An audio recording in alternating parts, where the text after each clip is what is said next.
Steam is home to thousands of games, but for every blockbuster hit, there's a graveyard of RPGs left behind, forgotten by time and players alike. Ever wondered why some games thrive while others crash and burn? Today, I'm digging up 3 of Steam's dead RPGs to find out what went wrong, or if there's a hidden gem buried beneath the ashes. Stick around, because one of these games had me questioning if it deserved its tragic fate.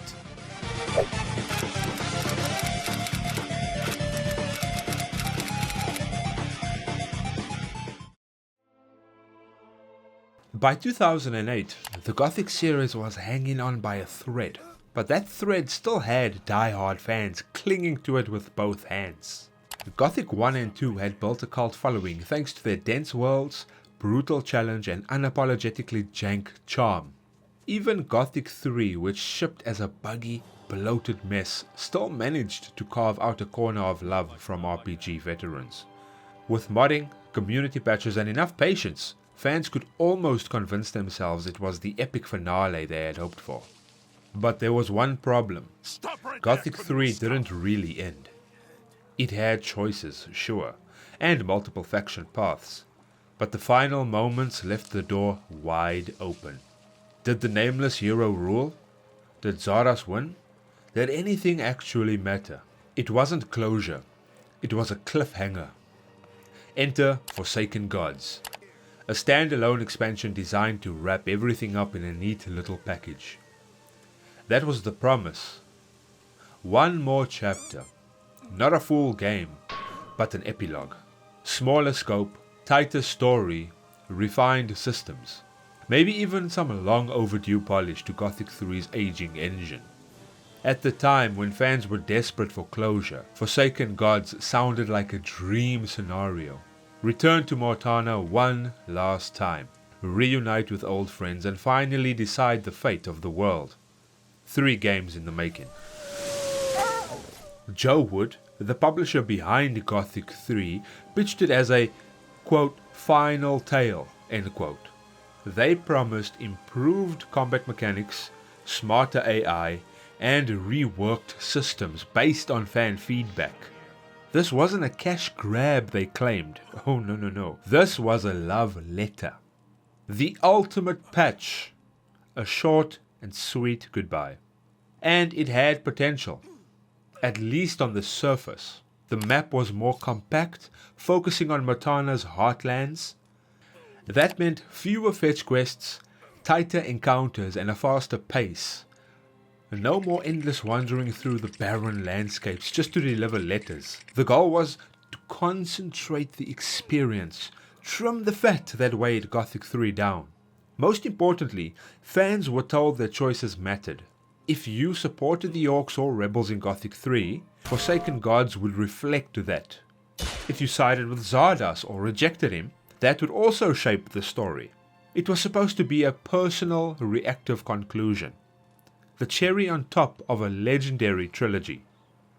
And hey, there was still that magic. The idea of stepping back into the gritty and polished world of Gothic.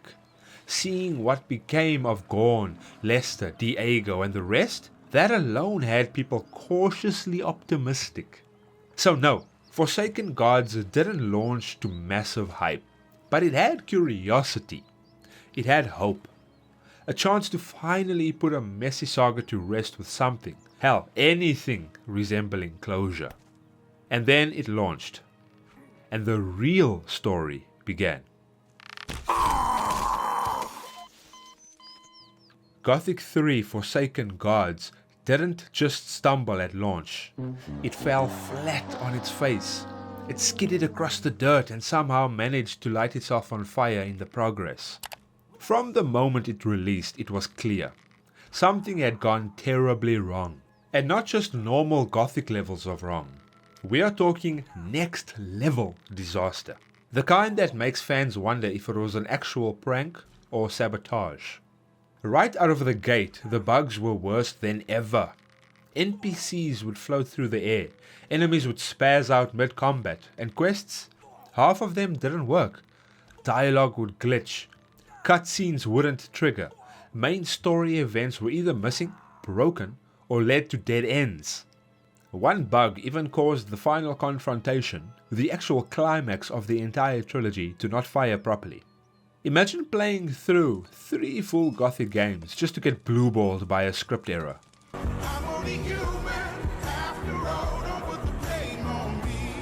And the worst part? It wasn't even made by Piranha Bytes. That's the twist.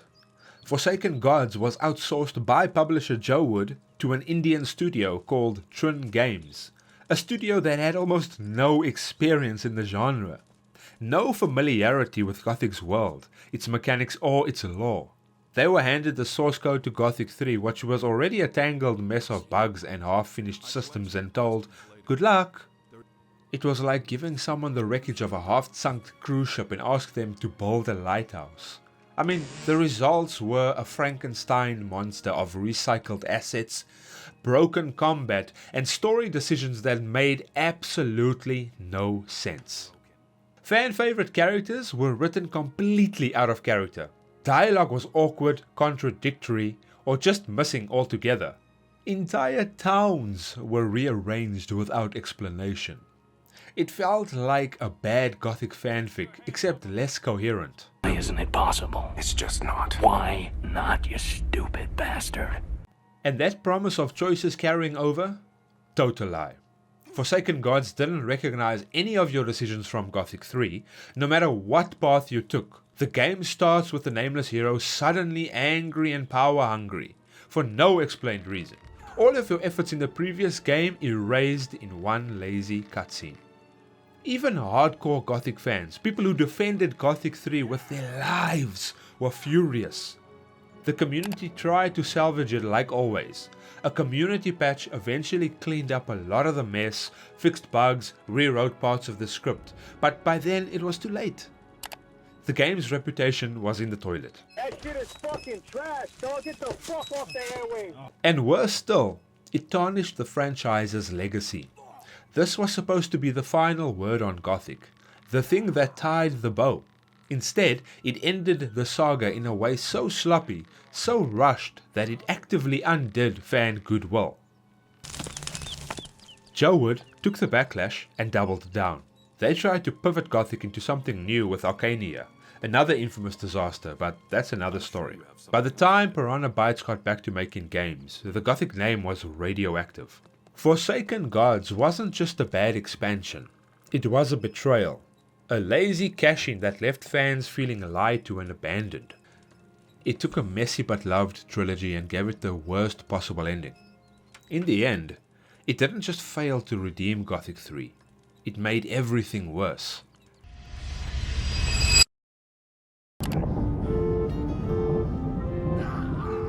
If Gothic 3 Forsaken Gods was the crack in the foundation, then Arcania Gothic 4 was the weird modern condo someone built on top of the ruins. By the time Fall of Setarrif came out in 2011, nobody really knew what Gothic was supposed to be anymore. The main studio, Piranha Bytes, had been cut out. The original trilogy's dense RPG mechanics were long gone, and the nameless hero replaced with a moody farm boy with magic visions and zero charisma. Still, there was a glimmer of hope. Fall of Setarrif was a standalone expansion meant to add real meat to the bare-bones world of Arcania.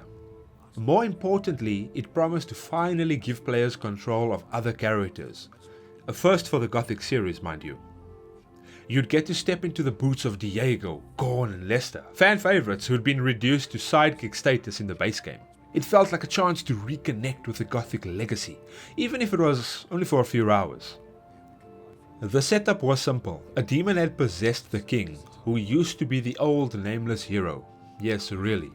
And now was headed for Setarrif, a coastal city about to be overrun by orcs, fire and literal hellspawn. Your job? Chase the demon, save the city, and maybe get some answers about what the hell is actually going on in the series. Right away, it looked better than expected. The environments were varied and more colourful than Arcania's main campaign. We had lava-filled caves, collapsing ruins, jungle pathways, the kind of areas that begged for exploration, even if they weren't that super deep or anything. The main new zones were more tightly designed too, with less aimless wandering and slightly better pacing. And for a brief moment, it felt like Fall of Setarrif was trying to course correct. Combat felt a little bit more responsive, the voice acting was still cheesy, but it wasn't grating on the ears. You're right! Killing is fun! Some of the writing even flirted with that old Gothic sarcasm, especially when Diego started roasting people again. So I was going to check if everything's all right. Hanging around? Us? My foot. Fans crossed their fingers. Maybe, just maybe, this expansion could prove that Arcania wasn't a total mess. Maybe the devs got it now. Maybe they were learning. After all, this was supposed to be the real ending to the Arcania story arc. The big showdown, the big redemption arc. It was also cheap. For players who bought the gold edition or got it during Steam sales, Fall of Setarrif felt like a low-risk gamble. A few extra hours of action RPG content in a familiar world. What's the worst that could happen? You stupid bastard. Turns out, quite a lot. But for the first 30 minutes, you could almost believe that this forgotten expansion might pull off the impossible, making Arcania feel like a real Gothic game. Almost. So, remember all that cautious optimism? Yeah, burn it. Right alongside the city of Setarrif. Because Fall of Setarrif wasn't just bad, it was spectacularly pointless. And the tragedy is, you could see the potential sitting right there, buried beneath the bugs, the budget cuts, and one of the most anticlimactic endings in RPG history. Let's start with the basics. The thing is barely 2 hours long. 2 hours! That's not an expansion, that's a fever dream. And in that time, the game somehow manages to reuse enemies, environments and gameplay loops from Arcania while still feeling worse. Quests were pure filler. Go here, kill this, walk back. No choices, no surprises, no soul. That's what I told him too, but he wouldn't listen. But the real gut punch? The character switching system? The one that had fans intrigued is a glorified gimmick. You control Diego, Gorn and Lester for maybe 10 minutes each. Their playstyles aren't different enough to matter. The whole thing feels like a bad tech demo that never got finished. There's no meaningful dialogue, there's no relationship building, no payoff. They are there just to pad time and remind you that yes, this is still technically a Gothic game. Then there's the story, if you can call it that. The big demon showdown? It's over in a flash. No twists, no build-up, no consequence. The world doesn't change, the characters don't grow, and your choices mean absolutely nothing. The whole plot wraps up like it's late for a dentist appointment. It doesn't answer any of the lingering questions from Arcania, it doesn't resolve the fate of the possessed king, and it definitely doesn't redeem the series, it just stops. Bruh, I be trying to tell niggas, we live in a video game world, bruh. Half of these niggas ain't even real people, bruh. Watch this. You know that, though. Bruh. That can't be a real nigga. Worse still, the expansion was plagued by technical issues on release. Crashes, frame drops, missing audio. Classic Gothic chaos, but without any of the charm that made fans tolerate it in the past. And since this was released as a standalone, it didn't benefit from any of the community-made patches or mods that tried to salvage Arcania itself. Even the fans who wanted to love it, the diehards who stuck around since Gothic 1, came away frustrated. Forums lit up with confusion. Is this really it? Was that the ending? What was the point of this? And the worst part, there were no answers. Spellbound had already moved on. The Joe Wood was on life support. And the Gothic franchise, once a cult classic of hardcore PC RPGs, was now a punchline. Fall of Setarrif wasn't a redemption arc, it was the funeral. A cheap and rushed afterthought slapped together to fulfill a publishing contract. It didn't fix Arcania, it didn't honor Gothic's legacy, it just buried it under 2 hours of meaningless busywork. And when it's all over, the message was clear. Gothic, as fans knew it, was gone.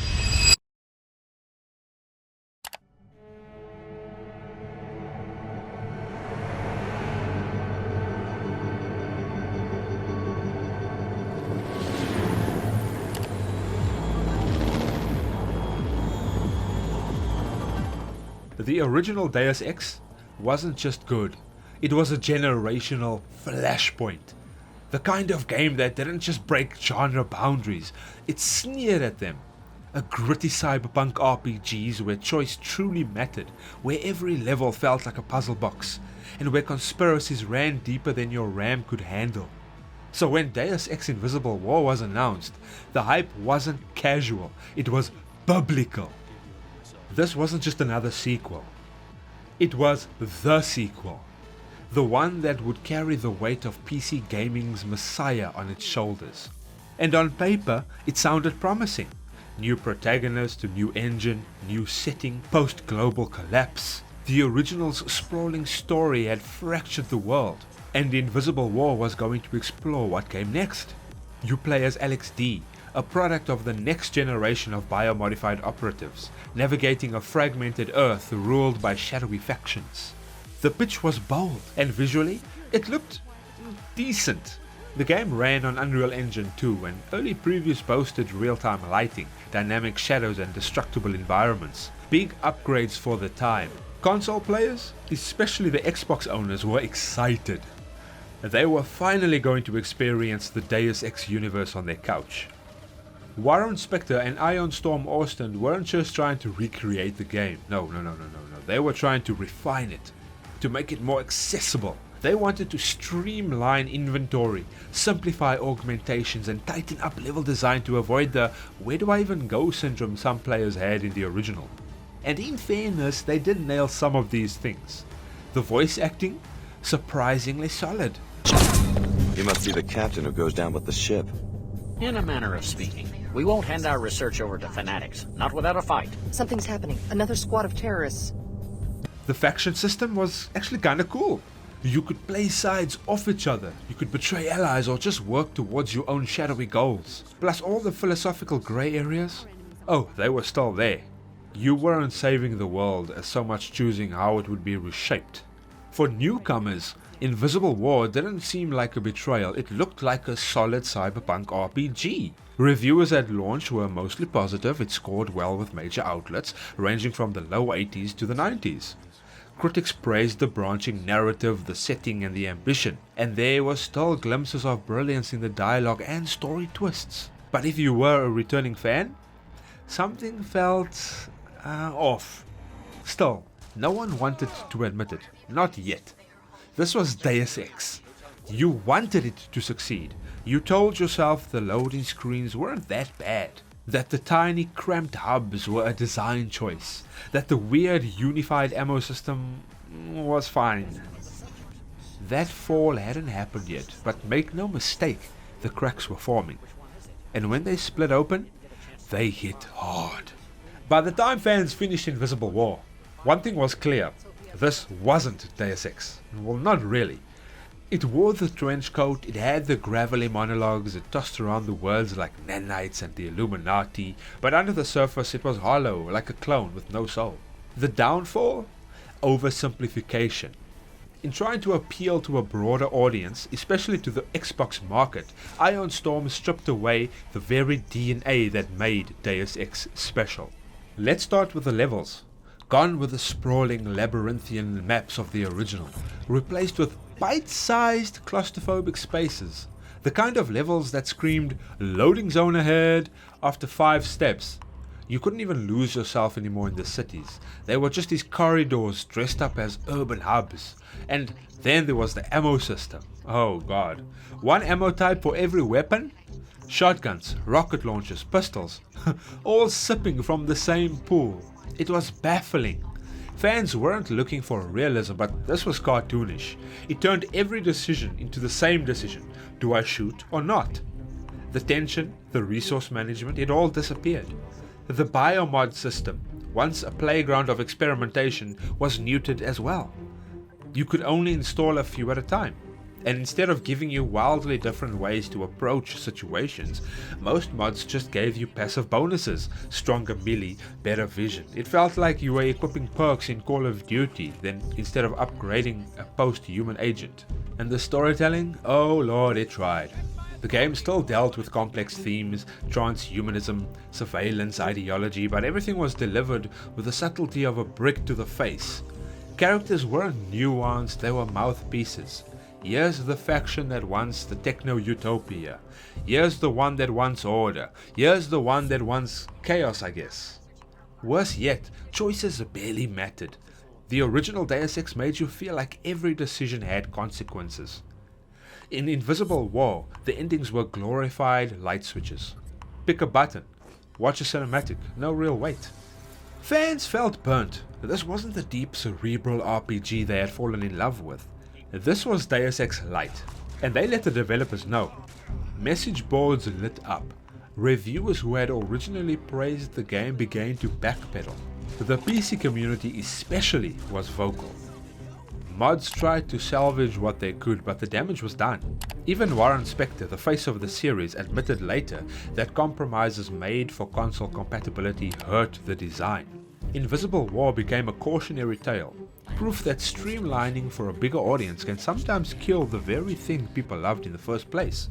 And maybe the saddest part? It didn't kill the series, but it put it in a coma. It would take nearly a decade and a whole new studio to bring Deus Ex back with Human Revolution. And when it did, it made damn sure to say, we remember what made it great, because Invisible War sure didn't. If you made it this far, you are a real one. Thank you for watching.